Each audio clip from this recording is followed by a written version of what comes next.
Hello and welcome to a Wednesday walk with John. And today is my first wild Wednesday, so wild camping. And originally it was just going to be one night heading down to the north of England to explore some of the Neolithic art in the area. There's a lot around our country and I wanted to experience it firsthand and also use it as an opportunity for a vision quest. And like in today's meditation, it was all about looking within when we go on adventures. So whether it's a 10-minute walk like this around where you live, or whether it's traveling around the world for 10 years, to take the opportunity to look within. And in particular, I'm interested for myself in self-limiting beliefs and self-limiting behaviors. And what better way to do that than to step outside of your comfort zone? And it's quite funny, I was reflecting on my comfort zone, so there's changes and updates to share about that. So one aspect of it is that let me just share, this is a morning routine for me when I don't have like a client session immediately at 9 a.m. or have to go out to the Wellbeing Centre on a Tuesday. So today my first appointment is a 10 a.m. podcast. So wake up at 5 a.m, go for a run, and then head out to, that's about 4 miles or so, and up in the hills just outside of where I live. And then after that, come back, do some yoga, meditation, and then I go and get a shower and have my breakfast, and then I go back to my studio, well, just outside of it, and I do my "Hi, it's John" video, and then I go and record a song, and then I come out of my studio, do the video editing for the song, have a coffee, and then come out for a dog walk. And so that takes me up to, what are we now? We're just 8:55. So that's it's 4 hours of like a morning routine. Let me just show you the beautiful woods here. And the sun's just peeking through. Yeah, 4 hours is a morning routine before I start my day, which I love. I really love. As you can tell, I'm a morning person. And so is Patch. Patch loves. You keep asking for more footage of Patch, so here he is sniffing a lot, no doubt, getting ready to pee. But yeah, I'm definitely a morning person. Now, some updates on my comfort zone. So one of my comfort zones, and I'm pretty vocal about it, is my, no pun intended, is my music studio. And that is almost half of our garage, or garage, as some of you may call it. And we've been in this current house for 2 years, and just in the first year, I had a company come in and build this room within a room. So it's the music studio, soundproof music studio within the garage, and it's just been fantastic. You know, its strength is also its weakness. So the strength is it's soundproofed and it's warm and cozy once you heat it, and I can, no matter what's going on outside now, we live right next to a football field or a soccer field, so it gets really noisy and they play music, and like last night there was fireworks and like all kinds of stuff going on outside. You don't really hear it. We're also quite close to a train track. You just don't hear it inside, and that is phenomenal.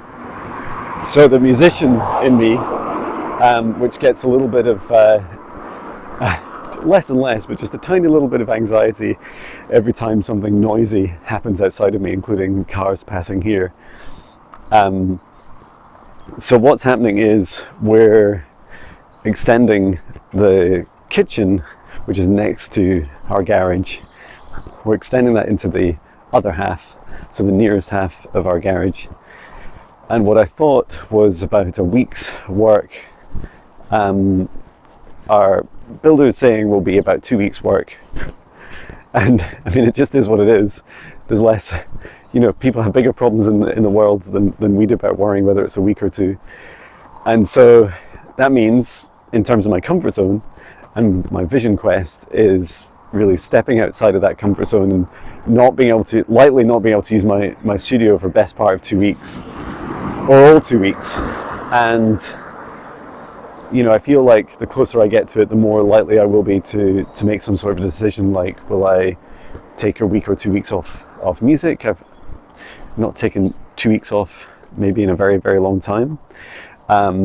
Will I do music in my camper van? I don't know.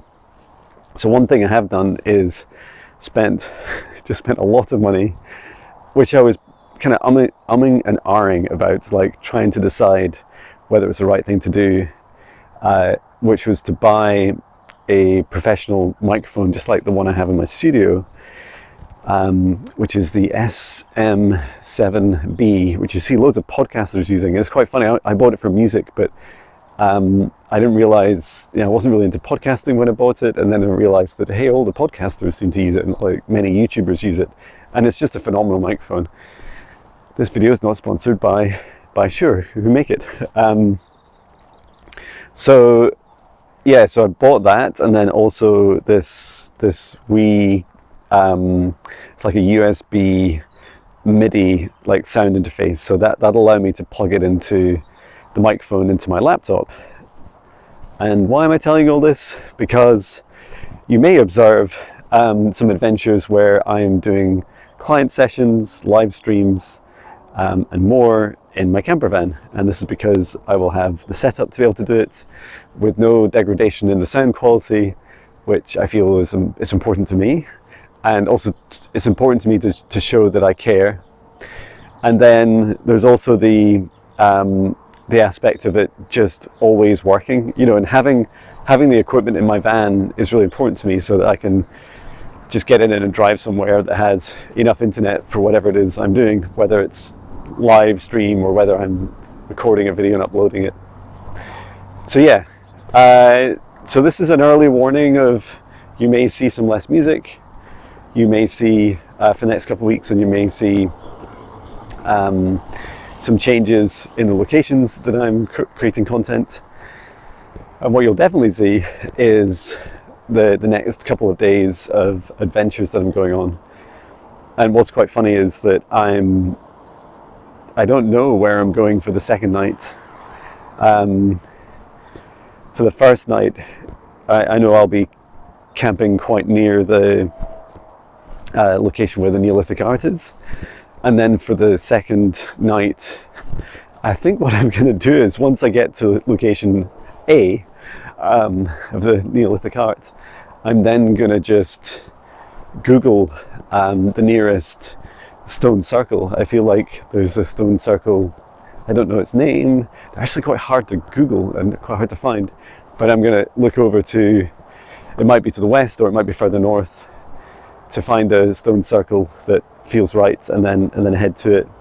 And it's quite funny because in the membership group meditation last night, we were doing a deep dive into the heart chakra, and the message my heart chakra had for me was to really focus on a heart-aligned path, and that means a physical path, like a physical road that I drive on. My heart was showing me that there's this place to go, and that my heart will know. So yeah, I'll ask my heart. Maybe I'll look up some of these different locations, and then just ask my heart which one feels right, and then I'll go on a journey to it. So yeah. I also, if you can't tell, I also feel pretty tired. Although I had a fantastic weekend, it's very restful. I then had a client session on the Sunday night, and then Monday I started at 9. I think my first session was at 9, and then I ran through, and that was for a fantastic client in Australia, and then I ran through to the training 8 to 9 or 9:30 p.m. for the Higher Self Foundational training, which is just lovely. And then yesterday, all day at Naked Revive, and it's just lovely to see all the bookings increasing there, so thank you. I had a couple of fantastic sessions yesterday, one for reflexology and one for psychic reflexology, and it's just lovely to see those bookings stacking up, which is just so fabulous to see.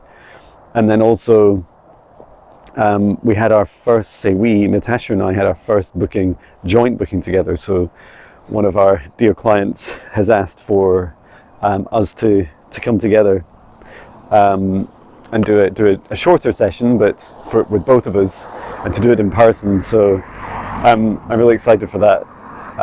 I love working with Natasha, and although we're very much separate practitioners and we have our separate businesses, it's lovely to come together and collaborate and work together. And it's much simpler than perhaps I thought previously, even the financial side. So yeah, excited for that. And yeah, last night I also had my app making some progress, so I've probably been a bit quiet about my app, or I'm going on about it in a way that it's like I can't wait for it to happen, but I'm not like seeing progress. Yesterday, just after I'd been at the Make It Revive Wellbeing Center, I got some notifications from Apple and Google Play. I think Google looks maybe further ahead, it's hard to tell. It's going through the final testing results review, and then goes on to production. And they say that will happen within 7 days, but sometimes it takes longer. I love that commitment. So we'll just have to see how that goes. And just sharing this beautiful tree. Oh, and Patch is doing his patch thing, which I won't film for you. So yeah, and I think it's the second time Apple have asked me, but they've just asked to sign these policy updates, and you're like, well, why do you have to stop my app for me to agree to different policy updates? I get the impression they do them a lot, but once I read them, and there's a lot of them, it's quite hard to spot the differences. Anywho, it's making progress, and I'm really excited, really looking forward to sharing the app with you. It'll be a free app with access to my meditations, monthly meditations, and new features, including downloading meditations, and a membership for the app. So yeah, really excited for that. So watch this space. I'll keep you posted. And also, this came up in our membership group yesterday. Between the membership group and the Higher Self Foundational Training course that's going on, we have people in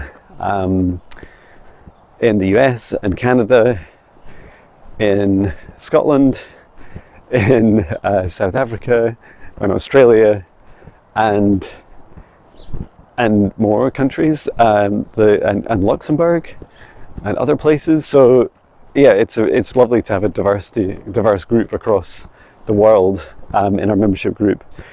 And what I loved is, we were chatting a bit about the what's going on with the US elections, and I must admit, like, I spend very little time engaging with politics. It's a journey. It's an emotional journey for many people. I know many people find it quite hard. But there's this really beautiful message that I shared with a group from my guides, which was that we, no matter what happens, we all have this opportunity to create our own futures. And so what that means is you have an opportunity. Come on, Patch. You have an opportunity to be able to really work with your own life and your limitations, and to be able to remove those. And what I love was that it doesn't really matter who's in your government and who's in power per se. It's do you choose to give your power away to others? Of course, you can vote, which is very helpful. You can even decide to get involved in politics, whether it's locally or nationally or whatever you decide, or globally. But know that it's not these outcomes that really hold you back. It's only yourself that holds you back. And I think another way of thinking about this is think of all the leaders that we've experienced in our history that have, that have been one person having dramatic changes on the world, inspiring others. And that's just so powerful, right? And of course it's interesting to know, who's your prime minister, president, your leader, your dictator, like whatever country you exist in. But to know that ultimately it's up to you to decide what you do with your life and with your energy, and whether you're the one that helps lead change in your area. So without being, disconnected, to still be able to work with it. So I feel that's the perfect time for me to end. I think this is the first time I've used my selfie stick wandering around in public. It's quite funny seeing people's reactions. And I don't know, maybe people are getting more used to YouTubers and people doing stuff on social media. And it's also helpful for me, like it's another comfort zone for me to get out of. My tendency is to hide or find places where I can comfortably hide in public. So I would hide, for instance, in music videos. A lot of people would be terrified of creating a music video and making it public. And it's one way of approaching your fears, right? Is just taking one step at a time. Do one thing until it becomes a comfort zone, and then do the next thing until that becomes a comfort zone, and so on. And so just always seeking that thing that makes you feel a bit uncomfortable. It's a great way of knowing if you're starting to push your boundaries, grow your boundaries, or should I say the boundaries of your comfort zone. And yeah, I hope this video finds you well. Thank you so much for watching. Thank you for your beautiful, kind comments, love and support. I will be live as always tomorrow and Thursday, wherever I am in the world. I'll just find some good internet and do the live stream there. And yeah, looking forward to it. And so sending so much love from Scotland. Take care.